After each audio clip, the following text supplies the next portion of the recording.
우리 계속해서 예수님의 천국 비유의 말씀을 나누고 있는데, 오늘은 이제 네 번째 비유의 말씀, 순번으로만 따지면 네 번째, 다섯 번째 비유인데, 이 비유의 뜻이 같기 때문에 네 번째 시간으로 우리가 오늘 함께 보도록 하겠습니다. 자, 우리 오늘 내용을 보기 전에 지난 시간에 배웠던 내용들을 한번 정리할까요? 우리 지난 세 번의 천국 비유의 시간을 통해서 먼저 씨 뿌리는 비유, 각 비유마다 핵심 메시지가 있다. 여러분, 우리 그런 내용을 함께 살펴봤죠? 비유는 하나하나 뜯어보는 것이 아니고 이 비유를 통해서 전달하고자 하는 핵심 메시지가 있다 그랬는데, 씨 뿌리는 비유의 핵심 메시지는 뭐였습니까? 하나님께서 우리의 삶을 통하여 좋은 열매 맺기를 원하신다. 우리의 삶이 열매 맺는 삶이 되어야 된다는 거예요.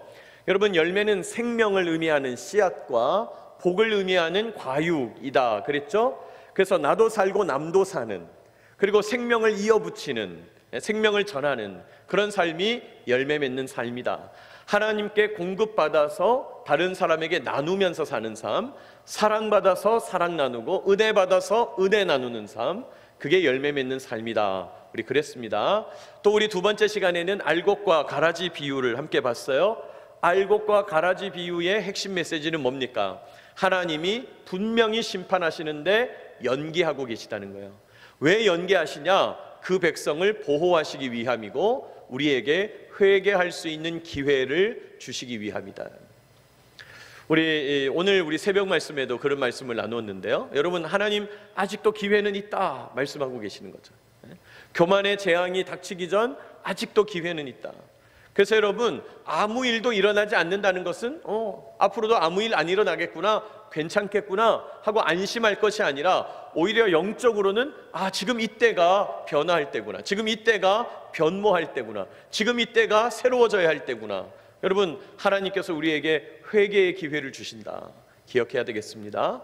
자, 그리고 우리 지난 시간에 겨자씨 비유를 함께 보았죠. 겨자씨 비유의 핵심 메시지는 뭡니까? 생명의 원리가 작동될 때, 하나님의 은혜로 우리의 생명 인자가 탁 터뜨려질 때 우리 삶에 크고 놀라운 일, 엄청난 성장과 변화 일어나게 된다. 벌써 일주일 지났다고 해서 우리 트랙터 이야기 기억하고 계세요? 또 현승원 대표 이야기, 우리 말씀을 듣고 실제로 유튜브에 들어가서 현승원 대표 이야기를 실제로 들어본 분이 얼마나 있겠나 조사를 한번 해보고 싶기는 한데, 민망하실 수 있으니까 조사는 안 하겠습니다만은 여러분 한번 꼭 확인해 보시면 좋겠습니다. 그 이야기, 현승원 대표가 2018년에 그 다니엘 기도회에서 간증했던 내용이 있습니다. 한번 참고하시면 좋겠습니다. 어쨌든 하나님 나라에는 이런 엄청난 성장과 변화가 숨어 있다는 거죠. 그 생명 인자에 자극이 일어나게 됐을 때, 절묘하게 자극이 일어나게 됐을 때 엄청난 능력이 나타나죠. 여러분, 실제로 그렇죠. 씨앗을 땅에 심었을 때 적절한 수분, 적절한 온도, 적절한 환경이 주어지면 엄청나게 그 씨앗이 열매 맺게 되는 것이죠. 생명에는 그런 엄청난 성장과 변화가 내포되어 있다는 것입니다. 자, 그리고 이제 우리 지난 시간에 하나님께서 우리들에게 이런 생명의 원리가 작동되는 인생, 단순히 잘 먹고 잘 살고 잘 되고 높아지고 세상에서 떵떵거리고 많은 사람들이 부러워하고 그런 삶이 아니라 우리에게 생명 원리가 작동되는 인생을 살게 하신다. 그걸 선물로 주신다는 거예요. 그게 새로운 삶이죠. 그리고 예수님께서 그런 삶이 어떤 삶인지 보여주시는 거죠. 여러분, 예수님은 그저 하늘의 미랄이 되어 땅에 심겨지고 십자가 지시고 죽으셨는데 부활하사 2000년 동안 세상의 구주가 되시고 온 인류의 희망이 되시는 거죠. 여러분, 예수님께서 그런 놀라운 성장과 변화의 삶을 친히 보여주셨다. 모델이 되신다. 이제 제가 우리 주일 예배 때, 요즘 주일 예배 때 계속 신앙의 기초를 시리즈로 하고 있는데, 제가 한 2달 정도 조금 더 길게 이제 진행하면 마무리가 되고, 그 다음부터는 이제 계속해서 우리 예수님에 대한 말씀을 함께 나누려고 하는데, 여러분이 예수님의 삶은 우리의 모델인 거죠. 우리가 왜 예수님을 섬기고 찬양하고 예수님을 바라보고 예수님의 행적을 성경으로 읽고 왜 예수님을 연구하냐? 예수님의 삶이 우리에게 주신 새로운 삶의 모델이다. 예수님이 그런 천국 삶, 하나님 통치의 능력 삶을 사셨다는 거죠. 자, 그리고 하나님의 생명 원리가 흐르는 새로운 삶은 어떤 삶이냐? 하나님께 주도권을 드리고, 이니셔티브, 주도권. 내가 주도하는 삶, 내가 이끌는 삶이 아니라 하나님이 이끄는 삶. 또 하나님께 결정을 맡겨드리는 삶, 결정권. 모든 것이 하나님의 것이라고 인정하는 삶, 소유권. 이걸 드리는 삶이 하나님의 생명 원리가 흐르는 삶이다 그랬습니다. 자, 그리고 이제 오늘 네 번째 예수님의 천국 비유 말씀을 볼 텐데요. 여러분 교재에 이제 말씀을 실어 두었습니다. 마태복음 13장 44절로 46절인데 여러분 우리 같이 한번 짧으니까요. 한 목소리로 합독합니다. 천국은 마치 시작. 천국은 마치 밭에 감추인 보화와 같으니 사람이 이를 발견한 후 숨겨두고 기뻐하며 돌아가서 자기의 소유를 다 팔아 그 밭을 사느니라.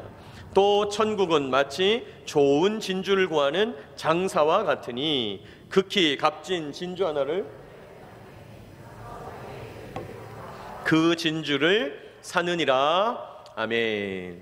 자, 이 44절 말씀이 이제 13장에 나오는 네 번째 천국 비유고요. 45절과 46절이 다섯 번째 천국 비유인데 가만히 보시면 문장 형식도 같고 의미도 같죠. 그래서 오늘 제가 묶어서 말씀을 드리는 거예요. 자, 천국은 마치 밭에 감추인 보화와 같다. 사람이 우연히 그것을 발견하게 됐을 때 이 보화를 온전히 차지하기 위해서 가서 자기 소유를 다 팔아서 이 밭을 산다. 왜요? 보화를 달라 그러면 주인한테 뺏길 것 같으니까 밭을 산다는 거죠. 45절 46절 좋은 진주를 구하고 다녔는데 하나를 발견했다. 그러면 자기 소유를 다 팔아서라도 그 진주를 자기 소유로 삼는다는 거죠. 자, 비유에 있어서 여러분 한 가지 요점이 있다 그랬죠? 이 비유의 요점은 무엇이겠습니까? 진정한 보화를 얻기 위해서는 자신이 가진 모든 것을 바쳐야 된다는 거예요. 이 비유는 그걸 말하는 거죠. 정말 중요한 것을 얻기 위해서, 정말 소중한 것을 얻기 위해서, 진정한 보물, 진정한 보화를 얻기 위해서는 자신이 가진 모든 것을 바쳐야 된다는 겁니다. 그러면서 오늘 우리에게 말하는 거죠. 진정한 보물을 가지고 있는가? 당신이 가지고 있는 보물은 진정한 것인가? 집에 반지가 몇 개고 목걸이가 몇 개고 금은 뭐 여러 보석이 몇 개고 명품이 몇 개고 상관없이 그건 보화가 아니라는 거예요. 그러면 진짜 보화는 무엇이냐? 우리 소유를 다 팔아서 우리 인생을 다 털어넣어서 우리가 가져야 할, 소유해야 될 보화라는 것은 무엇인가? 여러분 우리의 보화는 뭐겠습니까? 천국은 마치 그랬잖아요. 천국 비유잖아요. 우리에게 있어 보화는 천국이라는 거죠. 다시 한번 말씀드립니다. 천국은 죽어서 가는 좋은 곳, 단순하게 천당, 아 돌아가셨으니까 좋은 거 가셨을 거야, 좋은 거 가셨을 거야, 그런 데가 아니라고 그랬죠. 여러분 천국은요 하나님의 통치, 하나님의 인도, 하나님과 동행, 하나님과 나눔, 하나님과 소통, 하나님과 연결, 하나님과 교제, 하나님과 만남, 이런 걸 의미한다는 거예요. 저도 이 천국을 설명하면서 여러분에게 콕 찍어서 요게 천국입니다 하고 보여드리고 싶은데 지금 제가 계속 말을 조금씩 바꿔서 얘기하죠. 하나님의 통치, 하나님의 인도, 하나님과 동행, 하나님과 나눔, 하나님과 소통, 하나님과 연결, 하나님과 교제, 하나님과 만남. 여러분 왜 이렇게 여러 번 얘기해야 될까요? 어떻게 생각하세요? 왜 천국을 설명하는데 이렇게 여러 번 얘기하는 걸까요? 천국 개념은 우리 인간들이 한 번에 이해할 수 있는 그런 개념이 아닌 거죠. 천국이 가지고 있는 개념이 너무너무 다양한 거죠. 그런데 여러분, 제가 지금 여러분에게 말씀드리는 이런 천국 개념에 공통점이 있다면 하나님과 연결됐다는 거죠. 하나님과 연결됐다는 거죠. 하나님과 접촉이 일어나고 있다는 거예요. 하나님을 만난다는 거예요. 그러니까 우리는 하나님 만나는 일에 우리가 가진 모든 것을 털어놓을 정도로 가장 우선순위를 두고 가장 중요하게 여겨야 된다, 그런 말이죠. 한마디로 말해서 천국 삶은 하나님과 함께하는 삶이에요. 한번 따라합시다. 하나님과 함께하는 삶, 그게 천국이라는 거예요. 하나님과 함께하는 삶. 여러분 왜 세상 사람들이 우리 보고 저 예수쟁이들 오늘도 교회 가네, 새벽에도 교회 가네, 수요일날도 교회 가네, 주일날도 교회 가네, 아유 왜 저렇게 교회 가는 걸까? 여러분, 우리가 왜 자꾸 교회 모입니까? 왜 예배합니까? 모여서 예배드리고 흩어져서는 묵상하고 기도하고 찬송하고 운전대 붙잡으면 극동방송 틀고 찬양하고, 여러분 왜 그러는 겁니까? 하나님과 함께하는 삶이 천국이기 때문이에요. 하나님과 함께하는 삶이 그 순간이 천국이기 때문이에요. 우리는 지금 그거 원하는 거예요. 하나님과 연결된 삶, 하나님과 함께하는 삶. 여러분, 성경 구약 처음에서부터 요한계시록까지 관통하는 메시지가 있다면 내가 너희와 항상 함께 하리라는 약속이에요. 내가 너희와 항상 함께 하리라. 여러분, 이건 신구약을 관통하는 메시지예요.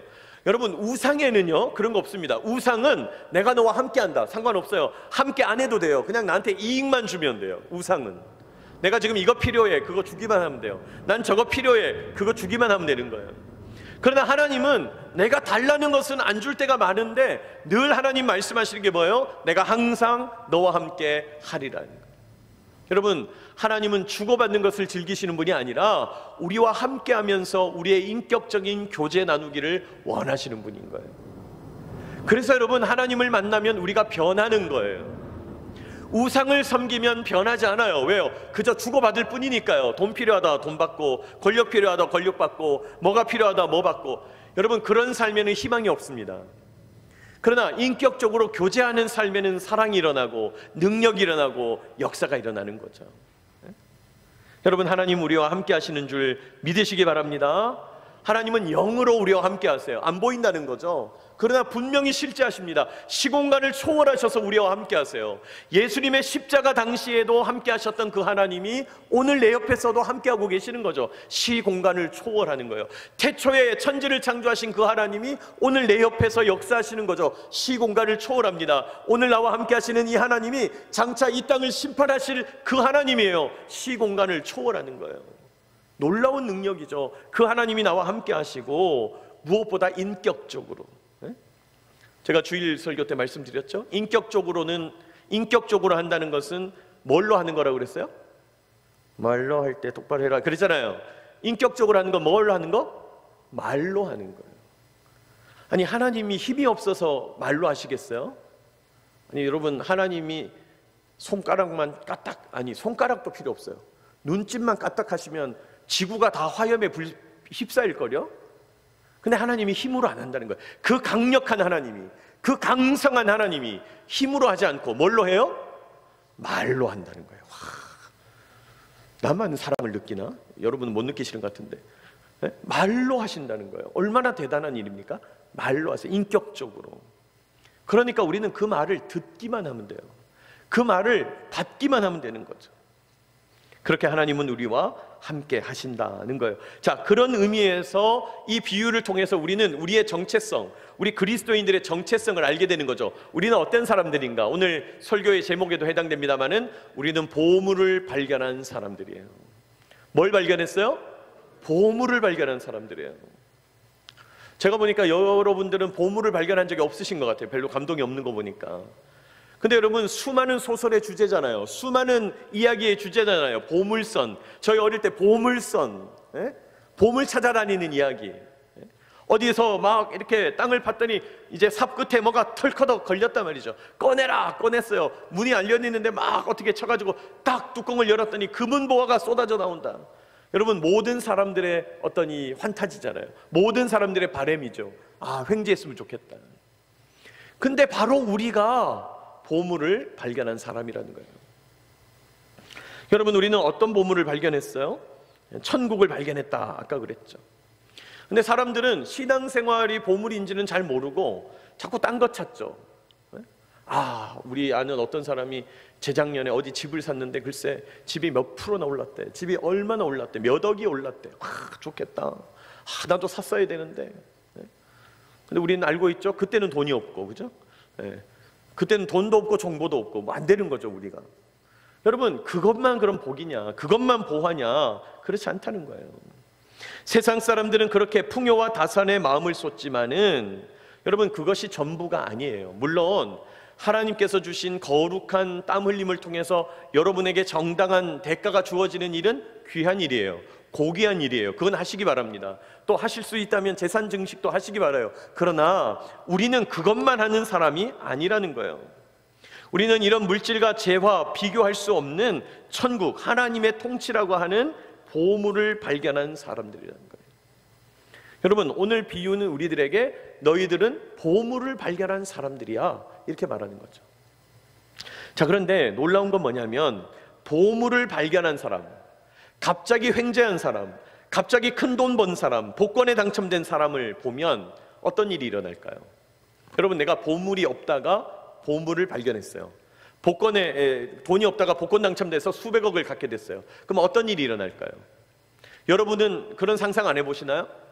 저는 가끔 그런 상상, 이제는 저도 조금 나이 들었다고 이제 그런 상상 안 하는데, 제가 불과 몇 년 전까지 이런 상상을 엄청 많이 했어요. 제가 이렇게 주일날 또는 수요일날 막 설교를 한 거죠. 예배 딱 마치고 나갔더니 검은색 이 수트를 입은 사람들이, 장정들이 검은색 선글라스 딱 끼고 이제 막 저를 찾는 거예요. 막 줄 쫙 서가지고 당신이 장윤진이냐고. 그렇다고. 빨리 여기 차에 타라고. 막 엄청 비싼 차가 와 있는 거죠. 왜 그러시냐고. 네? 우리 회장님의 숨겨놓은 막내 손자인 걸 발견했다고. 꼭 여기서 중요한 건 막내 손자여야 돼요. 부담이 없어야 되니까. 그런 상상하지 않나요? 막 갑자기 재산이 조 단위가 되는. 네? 여러분, 보물을 발견한 사람에게는 어떤 일이 일어날까요? 자, 만약에 제가 그런 사람이 됐어요. 그럼 저에게 어떤 일이 일어나겠어요? 변화가 일어나는 거죠. 변화. 그게 뭐 원튼 원치 않든, 좋은 의미든 나쁜 의미든 보물을 발견하게 되면 뭐가 일어나요? 변화가 일어나는 거죠. 여러분, 보물을 발견한 사람들에게는 반드시 변화가 찾아오게 돼 있다는 거예요. 왜요? 없던 보물이 갑자기 생겼으니까 그 보물을 사용해서 이전에는 없던 것, 이전에는 누리지 못하던 것, 이전에는 경험해보지 못하는 걸 알게 되잖아요. 누리게 되잖아요. 변화가 생긴다는 거죠. 자, 그런데 중요한 건 이거예요. 변화를 잘 관리하는 사람이 있어요. 변화를 능동적으로 잘 관리하고 경영하고 그 변화에 자기 자신을 잘 맞추고 성숙한 사람이 있는 거죠. 그런 사람은 보물의 주인이 돼요. 그렇죠?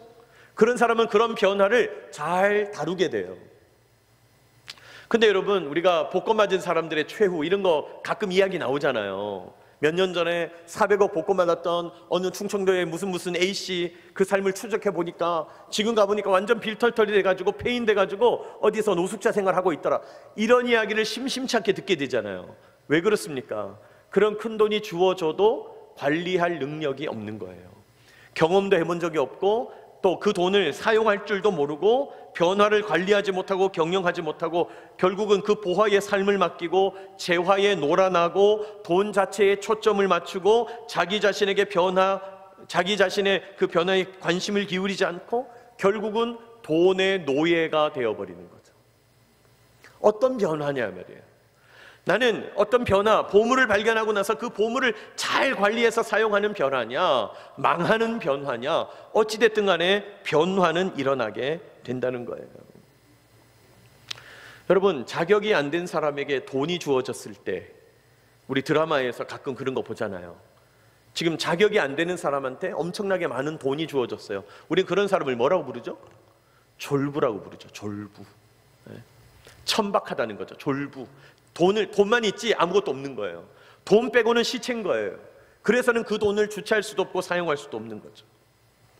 그렇습니다. 보물을 발견한 사람에게는 변화가 찾아온다. 자, 그렇다면 하나님 나라라는 보물을 발견한 사람에게는 어떤 변화가 찾아오는 건가? 오늘 그 말씀을 여러분과 나누고 싶은 거예요. 자, 하나님 나라라고 하는 천국, 하나님과 함께 하심, 하나님이 우리 삶을 인도하심, 다스리심, 그런 천국의 변화가 우리에게 다가올 때 어떤 변화가 일어나는가? 첫 번째 변화는 가치관과 우선순위의 변화예요. 가치관과 우선순위가 변하더라. 여러분 생각해 보세요. 오늘 비유에 나오는 이 어떤 농부가 소작농으로서 주인이 따로 있는 밭을 갈고 있어요. 밭을 갈고 있는데 턱 하고 뭐가 걸리더니 보물이 그 안에 들어있어요. 그러면 이제 이 사람에게는 저 중요한 게 달라지는 거죠.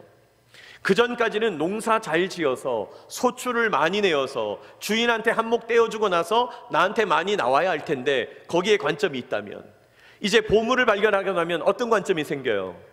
어떻게든 이 소유권을 얻어야 되는 거예요. 어떻게든 이 밭을 사야 되는 거예요. 또 이랬더니 누가 군인 아니랄까 봐 또 이렇게 따지는 거죠. 목사님, 그 횡령 아닙니까? 그 배임입니다. 네? 그러면 그 법률적으로 문제가 생깁니다. 아니 제발 좀 코미디는 코미디로, 드라마는 드라마로, 비유는 비유로 받으라 말이죠. 비유는 아까 말씀드렸죠? 한 가지 핵심 메시지가 있다고 그랬잖아요. 우리는 지금 그거 생각할 게 아니고, 했더니 한국 분들, 특별히 우리 군인분들은 뭔가 저쪽이 뭔가 좀 찜찜한 거죠. 그래도 되나? 그러면 나중에 문제되지 않을까? 막 좀 이런 생각만 하는 건데, 그게 문제가 아니고 우선순위가 바뀐다는 거예요. 가치관이 바뀐다는 거예요. 그 전까지는 많은 소출을 만들어내는 것, 농사를 지어서 추수를 많이 하는 게 이 농부의 관점이었다면, 보물을 발견하고 나서는 어떻게 돼요? 어떻게든 이 보물을 소유하기 위해서 내 모든 것 집어넣어야 되겠다. 가치관이 바뀌고 우선순위가 바뀌는 거예요. 여러분, 이 가치관이라는 말은 관점을 말하는 건데, 다른 말로는 세계관, 물질관, 이렇게 말합니다. 세계관이 바뀌고 물질관이 바뀌고 인생관이 바뀌는 거예요. 뭐가 더 중요하다, 뭐가 덜 중요하다, 가치의 관점, 가치관, 이 세상을 어떻게 바라볼 거냐를 결정하는 세계관, 내 인생의 목표와 의미는 무엇인가, 인생관, 우리 인생은 어디로부터 와서 어디로 가고 있는가, 이런 관점들, 물질은 어떤 속성을 가지고 있고 이 물질이 어떻게 잘 다스려서 사용해야 나도 살고 남도 살리는가, 물질관, 관점이 있다 이 말이에요. 여러분, 제가 늘 이 시간을 통해서 지금 말씀드리고 있습니다마는 세상은 관점으로 구성되어 있다고 그랬잖아요. 어떤 관점을 가지고 있느냐가 우리 삶을 결정하는 거예요. 그리고 이런 인생관, 세계관, 물질관, 이런 관점들을 다 통틀어서 말하는 게 가치관이에요.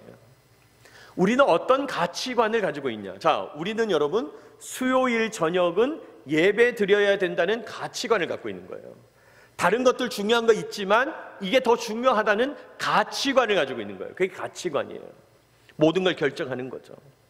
보물을 발견하고 나면 가치관이 달라집니다. 그래서 더 이상은 농사 잘 되는 문제가 아니라 이 밭을 소유해서 이 보화까지 가져야 되겠다는 거예요. 우선순위가 바뀌고 가치관이 변하는 거죠. 근데 교회 다니다 보면 가치관이 변한 것처럼 할 수는 있어요. 우선순위가 변한 것처럼 그렇게 보여줄 수는 있어요. 그러나 오래 가지 못합니다. 여러분, 늘 보면 억지로 하는 건 오래 안 가요. 그렇죠? 부자연스러운 건 오래 갈 수가 없어요. 여러분, 나는 지금 가치관이 변한 것처럼, 우선순위가 변한 것처럼 행동하는지 아니면 진짜 변했는지 분별하게 되시기를 축복합니다. 그럼 어떻게 해야 됩니까? 가치관이 바뀌고 우선순위가 바뀌려면요, 하나님을 만나야 돼요. 왜요? 보물은 천국이라고 그랬잖아요. 천국은 하나님 만나는 거라 그랬잖아요.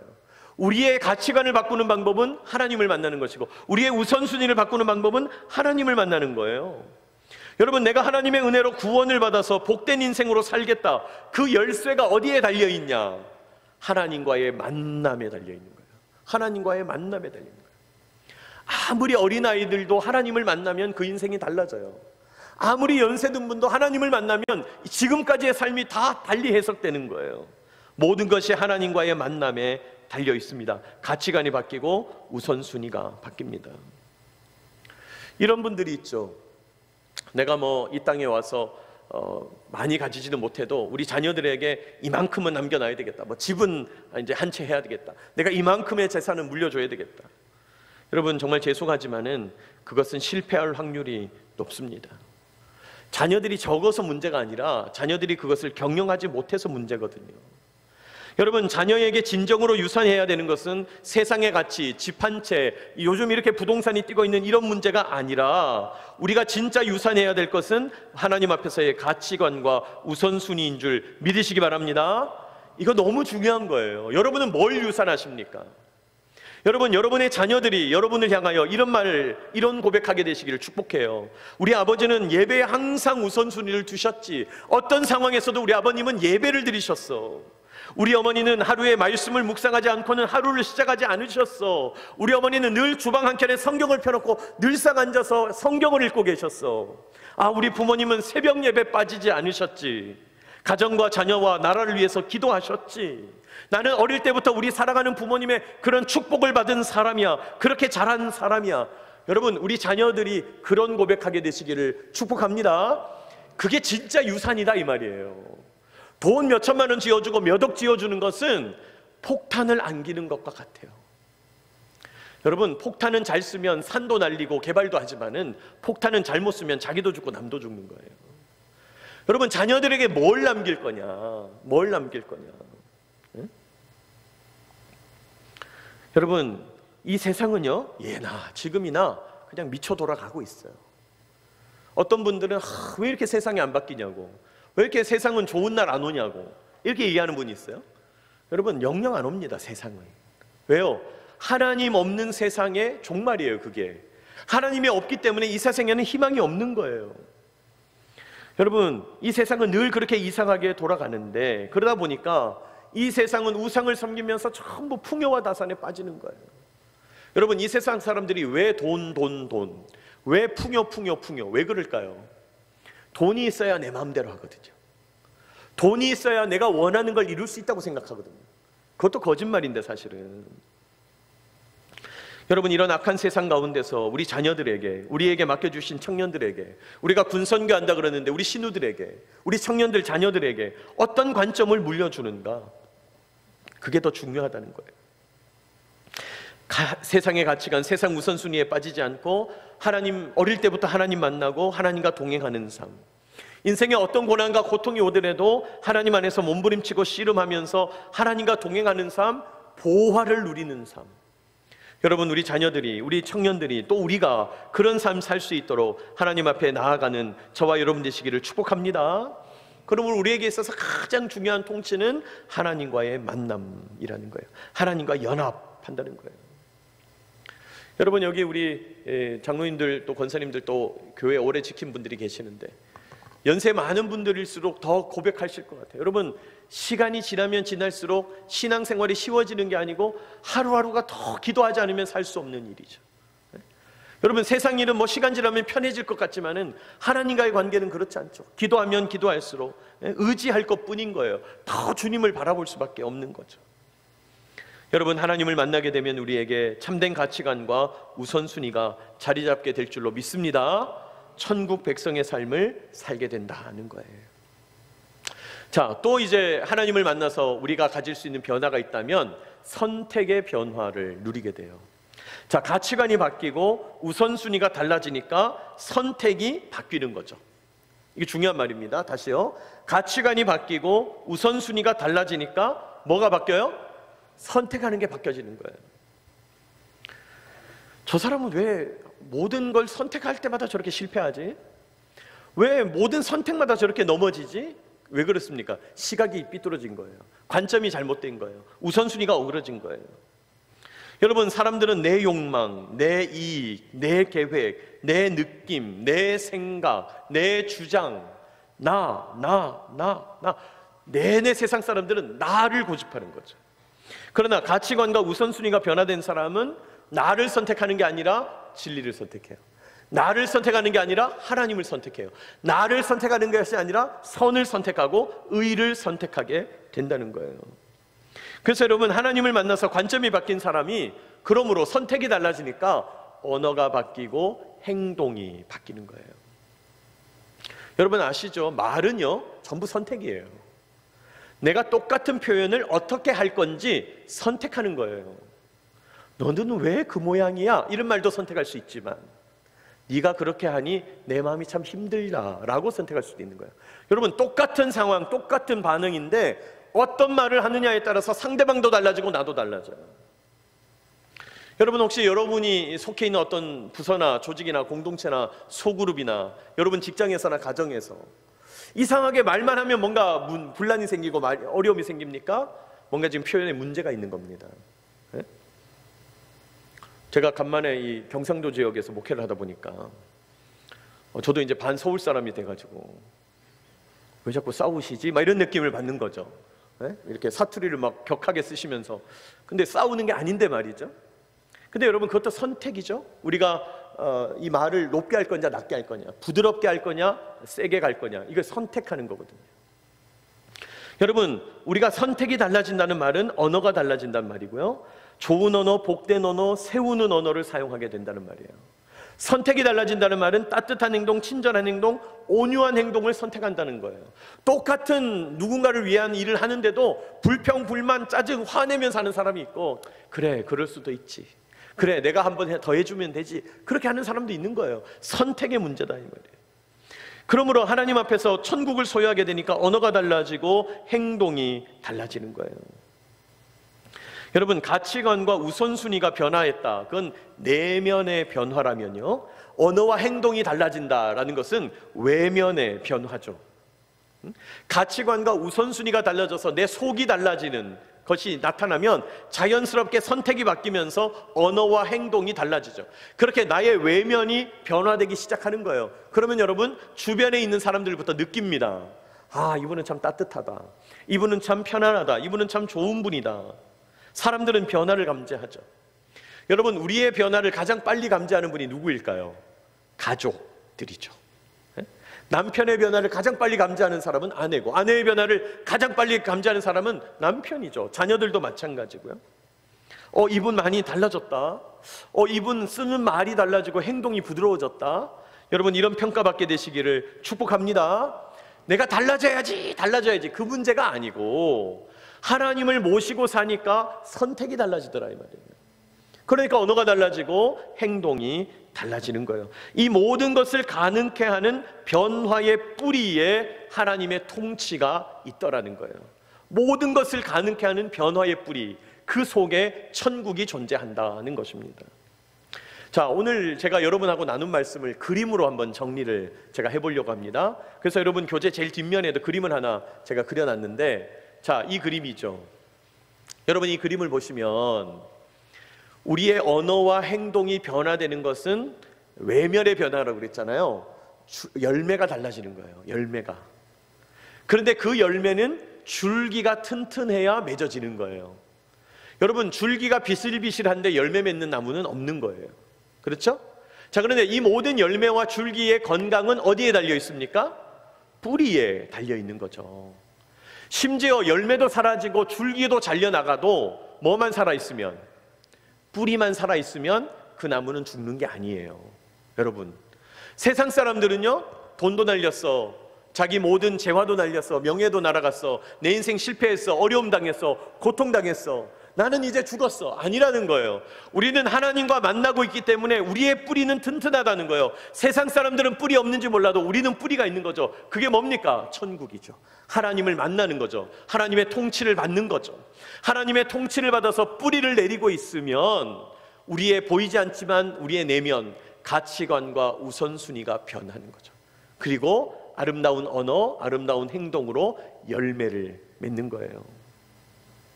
그러므로 여러분, 사과를 먹고 싶으면 사과나무에, 배를 먹고 싶으면 배나무에 가야 되듯이, 자꾸 우리는 사람의 외면을 보면서 너 왜 그러냐, 너 왜 열매가 없냐, 너는 왜 그 모양이냐, 너는 왜 이렇게 잘 안 되냐. 여러분, 지금 그 열매의 문제가 아니라는 거죠. 뭘 점검해야 돼요? 뿌리를 점검하고 줄기를 점검해야 돼요. 교회도 마찬가지입니다. 아, 교회가 뭐 활발하냐 안 했냐, 사람이 많이 모였냐 안 모였냐, 지금 우리가 원하는 교회상을 이루었냐 못 이루었냐, 사실은 여러분, 그게 겉으로 드러나는 열매일 뿐이고 사실은 우리가 점검해야 될 것은 줄기와 뿌리인 것이죠. 우리의 뿌리는 건강한가요? 우리의 줄기는 하나님의 가치관과 우선순위로 변화되어 있나요? 우리 교회의 성도들이 모두 하나님과 관계를 맺으면서 든든하게 하나님 나라 천국을 이루어가고 있나요? 제가 벌써 주일 예배를 4번이나 드렸더라고요.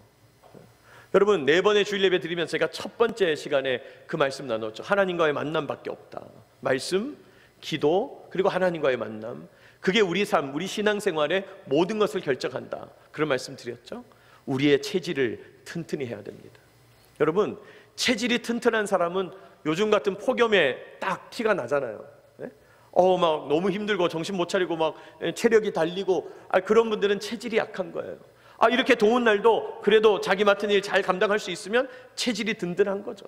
여러분, 사람 몸도 그럴진데 우리 교회도 마찬가지입니다. 우리의 영적 삶도 마찬가지입니다. 뿌리를 내려야 합니다. 여러분, 이렇게 뿌리가 든든하게 하나님과의 통치를 받게 되고 가치관과 우선순위가 변화되고 언어와 행동이 변화되게 될 때 우리는 보물을 발견한 사람들이 될 거다. 여러분, 이런 보물을 소유하는 저와 여러분 되시기를 축복합니다.